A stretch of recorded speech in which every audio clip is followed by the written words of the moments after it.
times in criminal cases, especially domestic violence cases, we hear people say, well, it's not a case, there's no evidence, it's all he said, she said.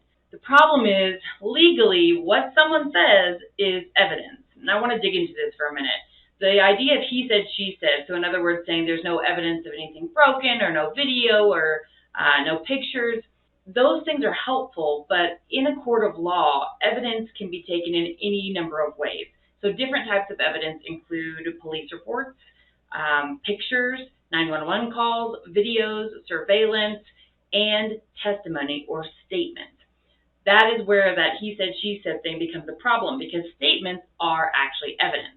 Now, it cannot be hearsay statements. In other words, it can't be, I heard that someone said, but if someone was directly there and witnessed something and then tells the police what they saw, that is evidence. So even though someone may be lying and saying something completely wrong, technically they are allowed to tell their side of the story, and that is evidence that can be used against you. Now, a criminal defense attorney's job is to dig in and poke holes into that and show, okay, what they're saying makes absolutely no sense based on the evidence that we have otherwise. So other evidence like those videos, 911 calls, pictures.